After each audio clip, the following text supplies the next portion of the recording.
ఓం శ్రీ సద్గురు చరణారవిందాభ్యాం నమః. ఓం శ్రీ గణేశ శారదా సద్గురు మంగళమూర్తిభ్యో నమః. ఓం నమో భగవతే వేదవ్యాసాయ నమః. ఓం నమః ప్రణవార్థాయ శుద్ధ జ్ఞానైకమూర్తయే నిర్మలాయ ప్రశాంతాయ దక్షిణామూర్తయే నమః. ఓం ఈశ్వరో గురురాత్మేతి మూర్తిభేద విభాగినే వ్యోమవద్వ్యాప్తదేహాయ దక్షిణామూర్తయే నమః. శ్రీ గురుగీత ఈ యొక్క అంటే శ్రీ శంకరులు రచించినటువంటి శ్రీ సద్గురు పాదుకాస్తవం. అయితే పంచముద్రలు అంటే ఏమేం చెప్పుకున్నాం? ఖేచరి, భూచరి, మధ్యమ, షణ్ముఖి, శాంభవి. ఖేచరి అంటే నాలుక యొక్క ఈ చివరి భాగం అనేటువంటిది అంగిలికి పైన ఉన్నటువంటి చిరునాలుకకు అంటించి ఆకాశాన్ని చూస్తూ ఉండడమే ఖేచరి ముద్ర. అంటే అది సిద్ధి పొందారా, ఆకాశమునందు విహరించేటువంటి ఏ విషయం అనేటువంటిది లబ్ధిని పొందుతారు. భూచరి అన్నప్పుడు ఆ నాసికం అంటే ముక్కు యొక్క కొన భాగాన్ని చూస్తూ కన్నులు అటు ఇటు తిప్పకుండా ఉండేటువంటిదే ఈ భూచరి అనేటువంటిది. దీని ద్వారా కూడా అనుష్ఠానం అనేటువంటిది చేసి కొన్ని సిద్ధులను పొందుతారు. మధ్యమ రెండు కన్నులు కూడా మరి మధ్యలోకే చూస్తూ రెండు నాసికాగ్రంలో ఉన్నటువంటి ఆ త్రికూట స్థానంలోనే చూస్తూ కళ్ళు కదల్చకుండా మరి ఉండేటువంటిదే మధ్యమ అనేటువంటిది. షణ్ముఖి అనే ధ్యాన ముద్ర అయితే ఎటువంటిది అంటే సగం ముక్కులు, సగం చెవులు, సగం కళ్ళు అంటే సగం సగం మాత్రమే అర్ధనిమీలితంగా అన్నీ కూడా కళ్ళు కానీ, ముక్కులు కానీ, చెవులు కానీ ఈ 6 కూడా చేతులతో అన్నీ కూడా సగం సగం మూసి ఏ మంత్రదీక్ష అయితే తీసుకున్నాడో ఆ విధంగా దీక్షను కొనసాగిస్తూ ఉండేటువంటిది షణ్ముఖి ముద్ర అనేటువంటి దానిని. మరి శాంభవి అనేటువంటిది ఎలాగూ అంటే కళ్ళు కదలకుండా నిటారుగా కూర్చొని మరి ఆ యొక్క కన్నులు అర్ధనిమీలితంగానే అటు ఇటు తిప్పుతూ ఆ యొక్క మధ్య భాగంలోనే చూస్తూ ఆ పరమాత్మను స్మరిస్తూ అంటే శ్రీ గురు సన్ముఖంగా తీసుకున్నటువంటి గురు మంత్రాన్ని ఆ విధంగా చేసుకుంటూ దాని ద్వారా పొందేటువంటి సిద్ధి పొందేటంత వరకు కూడా ఆ విధంగా చేస్తూ ఉంటారు. ఇలాగా కేచరి, భూచరి, మధ్యమ, షణ్ముఖి, శాంభవి అనేటువంటి ఈ పంచముద్రల ద్వారా కూడా లక్ష్య వస్తువు అంటే సర్వవ్యాపకమైనటువంటి అపరిచ్ఛిన్నమైన అఖండమైన పరబ్రహ్మ వస్తువు అనేటువంటిది భావించగలుగుతామా? ఎప్పటికీ సాధ్యం కాదు.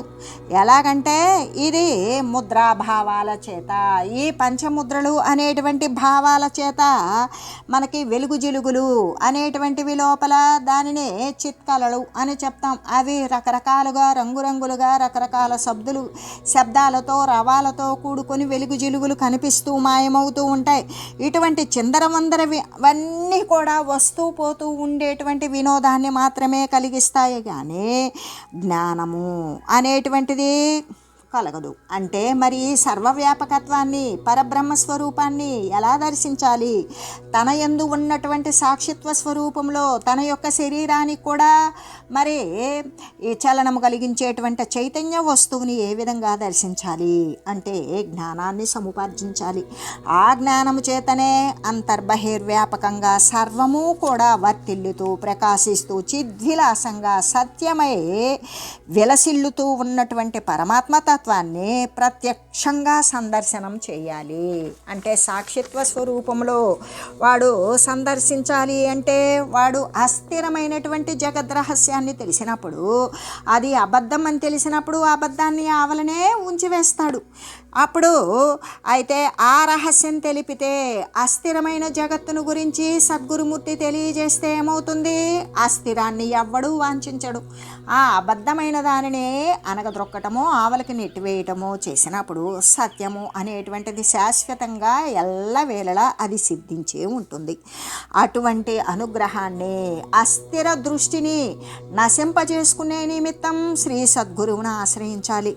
ఆయన యొక్క అనుగ్రహం వల్ల మాత్రమే కుదురుతూ ఉంటుంది అని చెబుతూ పంచవర్ణ శుచిర్విచిత్ర విశుద్ధతత్వ విచారణం చంద్ర సూర్య చిదగ్నిమండల మండితం ఘనచిన్మయం చిత్కళా పరిపూర్ణమంతర చిత్ సమాధి నిరీక్షణం ప్రాతరే వహి మానసాంతర్భావయేత్ గురు పాదుకాం.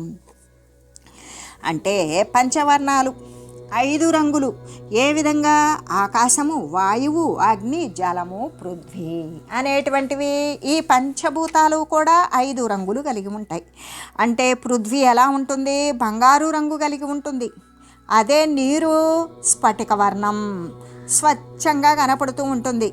అగ్ని ఎలా కనపడుతుంది? దానికి వర్ణం లేదా, ఉన్నది రక్తవర్ణం ఎర్రగా ఉంటుంది. అదే వాయువు అయితే నీలవర్ణంలో ఉంటుంది. ఆకాశము ధూమ్రవర్ణంలో పొగరంగులో ఉంటుంది. ఈ విధంగా అంటే బంగారం రంగు, స్ఫటికం రంగు, రక్తవర్ణము, మరి నీలం రంగు, పొగరంగు. ఈ విధంగా ఈ 5 వర్ణాలకు కూడా వాటికి ఆ 5 వర్ణాలకు ఉన్నటువంటి ఆకాశ, వాయువు, అగ్ని, జల, పృథ్వుల చేత ఈ 5 వర్ణాలకు కూడా వాటి యొక్క అభిరుచులకు కూడా ఇది అందుతుందా? కాదు. అంతేకాదు, విశుద్ధమైనటువంటి జ్ఞాన విచారము చేత మాత్రమే తెలుస్తుంది. ఏమాత్రము దానిలో మాలిన్యము కలిసి ఉన్నా ఆ మాలిన్యం తొలగబడేటంత వరకు కూడా పరమాత్మ స్వరూపము అనేది ఎరుకబడదు. అంతేకాదు, సూర్యుడు, చంద్రుడు, అగ్ని మొదలైనటువంటి మండలాలకు కూడా సూర్యమండలం పోతే ఎరుకపడుతుందా? చంద్రమండలంలో ఎరుకపడుతుందా? అగ్నిమండలానికి ఎవ్వరికీ ఎరుకపడదు.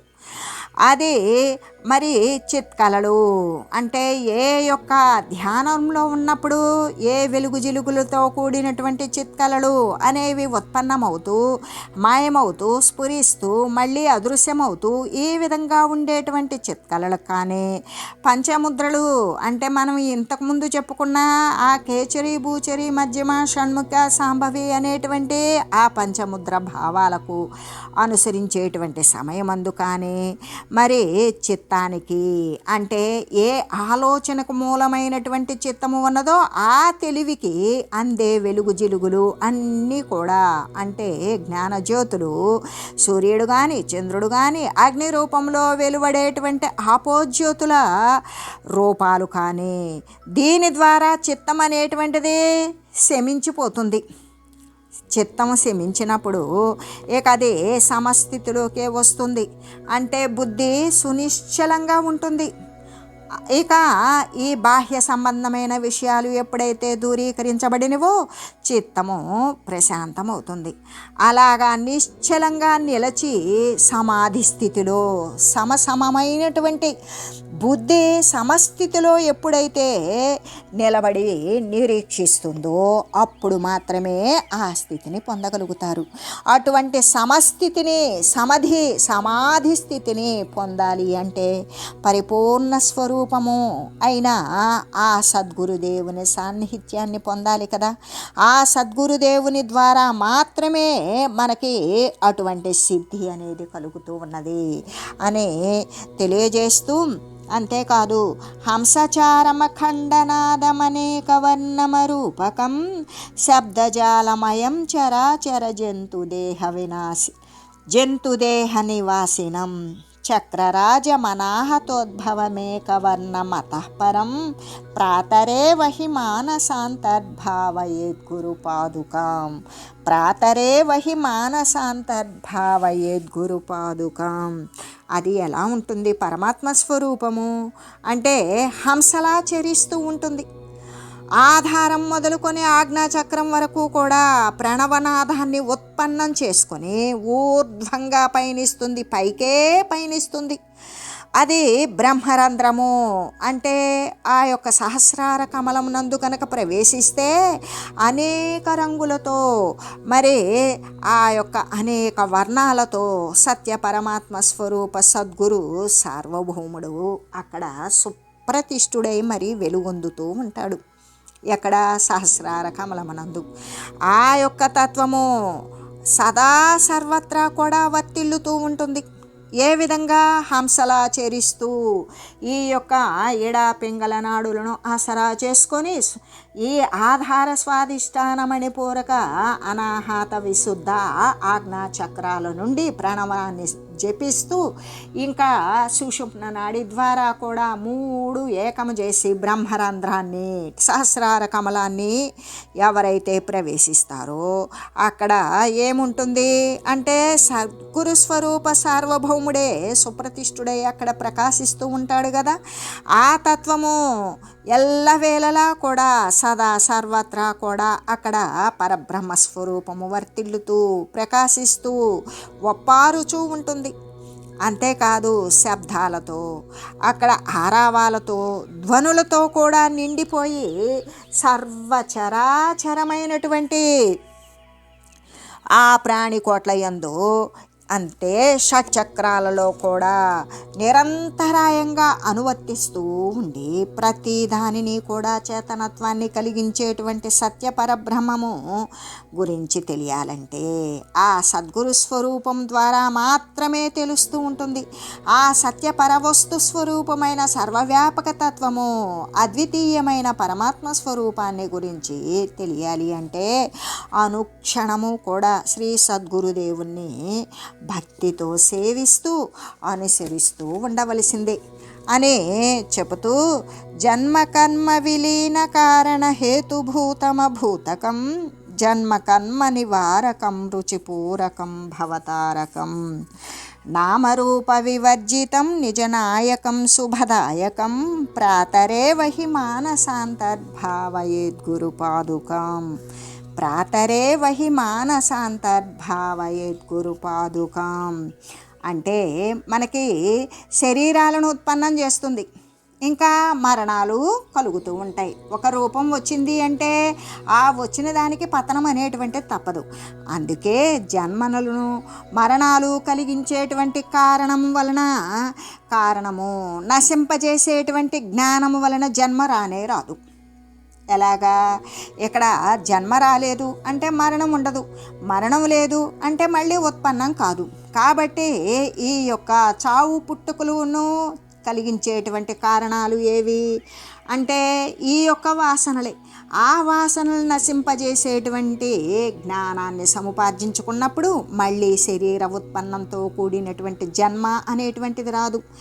అంటే శరీరాన్ని ధరించడానికి కారణమయ్యేటువంటి కర్మ ఫలితం అనేటువంటిది నశించిపోయి ఇక సమరసమైనటువంటి సారసత్వాన్నే పొందిస్తుంది. అలా సారసత్వాన్ని పొందించి భవతరణం జరిగిస్తుంది. అలా భవతరణం జరిగించేటువంటిది అత్యున్నతమైనది, అన్నింటికంటే కూడా ఉత్కృష్టమైనటువంటిది. అదే కదా సర్వజీవరాశికి కూడా శుభకారకమైనటువంటిది. ఇక నామాలతో రూపాలతో క్రియాలతో కూడి ఉన్నటువంటిది సర్వము నశింపజేస్తుంది. అంటే నామరూప క్రియ రహితమై ఉన్నటువంటిదే కదా పరబ్రహ్మ స్వరూపము. ఆ పరమాత్మ నిలయమందు నిలకడగా నిలబెట్టేటువంటిది. ఆ పరమాత్మ స్వరూపం ఏంటి? సర్వవ్యాపకమై ఉన్నది, ఒక్కటే అయ్యున్నది, ఏకరస మాత్రమై ఉన్నది. ఆ పరమాత్మ నిలయమునందు నిలకడగా స్థిరంగా శాశ్వతంగా నిలబెట్టేటువంటిది ఏంటది అంటే నిజ గురు రూపమైనటువంటి జ్ఞాన మార్గాన్ని అనుసరించాలి. అలా నిజ గురు రూపమైనటువంటి అసలు జ్ఞాన మార్గము అంటే గురువు యొక్క రూపమే జ్ఞాన మార్గం. ఆ నిజ గురు రూపమైనటువంటి జ్ఞాన మార్గాన్ని ఎవరైతే అనుసరిస్తారో ఆ అనుసరింపజేయగలిగినటువంటి సమర్థత ఎవరికి ఉంటుంది అంటే ఆత్మస్వరూపధారియే అయినటువంటి ఆ పరమాత్మ వస్తుతత్వమే అయ్యి కూడా మరి ఆశ్రయించినటువంటి వారిని ఉద్ధరించే నిమిత్తం పరిచ్ఛిన్నమైన దేహధారణ చేసినటువంటి ఆ అద్వితీయమైన పరబ్రహ్మ స్వరూపధారి అయిన ఆ సద్గురుదేవుని యొక్క పాదార విందాలకు నిజస్థితి కోసం నిజంగా నిశ్చలంగా ఆశ్రయించినటువంటి వారిదే కదా భాగ్యము అని చెబుతూ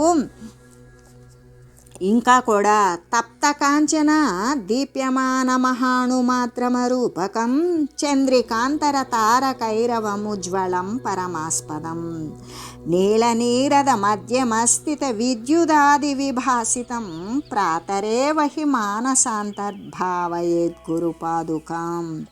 ఇక్కడ తప్తకాంచన అంటే కాల్చినటువంటి బంగారం, అంటే దానినే స్ఫుటం వేయటం. అంటే మనకి ఎలా స్ఫుటంగా కనపడుతుంది అంటే పుటం వేయడం. ఈ విధంగా పుటం వేయబడినటువంటి స్వర్ణం ఏ విధంగా ఉంటుంది అంటే కాంతివంతంగా, వెలుగులు విరజిమ్ముతూ ప్రకాశవంతంగా ఉంటుంది.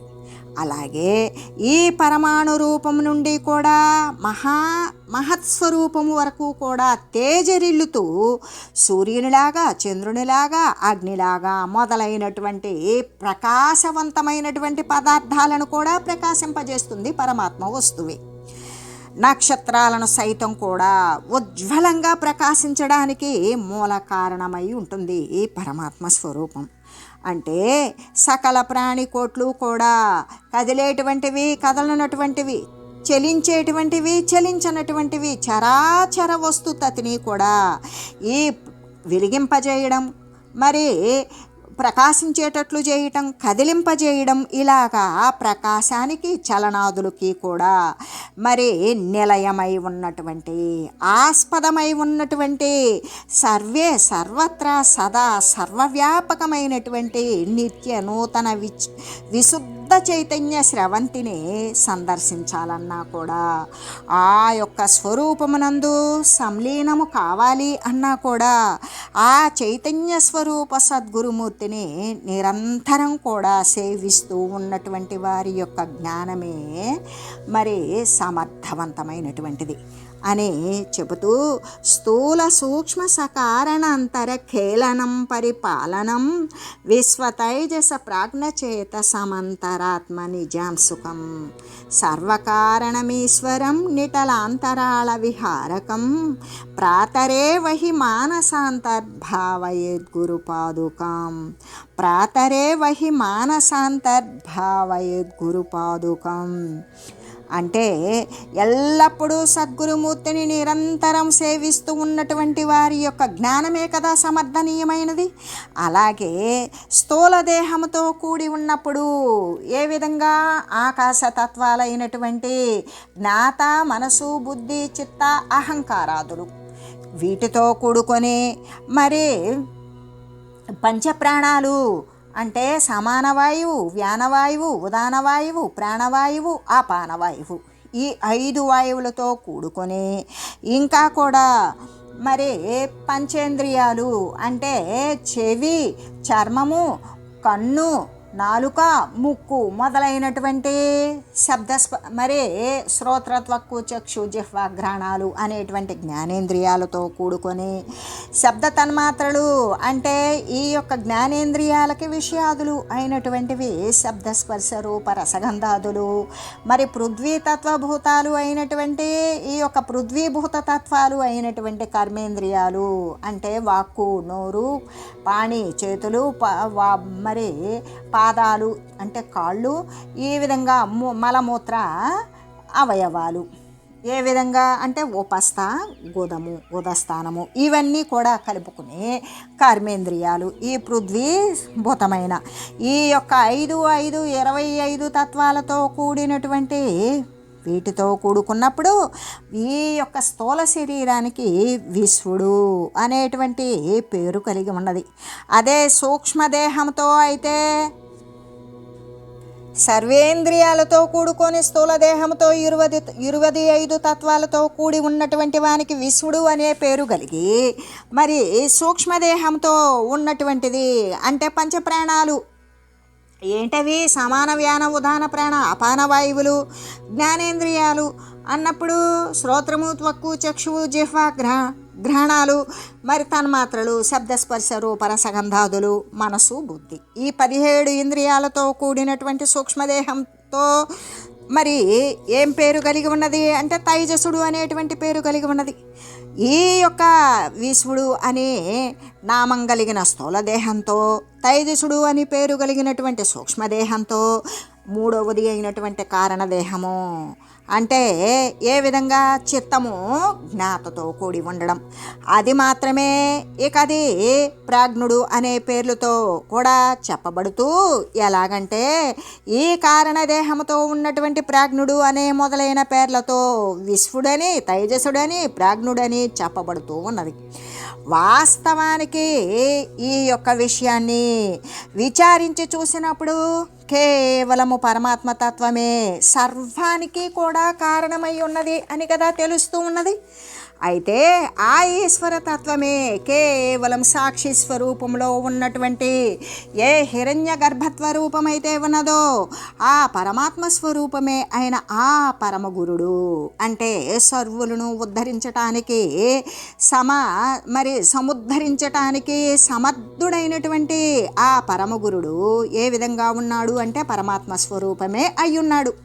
అటువంటి పరమాత్మ స్వరూపమే అయినటువంటి ఆ పరమగురుడు ఎలా ఉన్నాడు అంటే జ్ఞాన ప్రకాశముతో తేజో విరాజమానంగా సహస్రదళ శోభితమైనటువంటి వేయిరి రేకుల కమలం కలిగి శోభాయమానంగా ప్రకాశిస్తూ ఉన్నటువంటి ప్రణవనాద స్వరూపముతోటి ఆ ప్రణవనాద శబ్దముతోటి విహరిస్తూ ఉన్న సర్వ శుభదాయకమైనటువంటి శ్రీ సద్గురు చంద్రుని సేవించేటువంటి వారి యొక్క జన్మము మాత్రమే కదా ధన్యము. అటువంటి వారికే కదా శ్రీ మోక్షలక్ష్మి అనేటువంటిది అనుగ్రహిస్తుంది.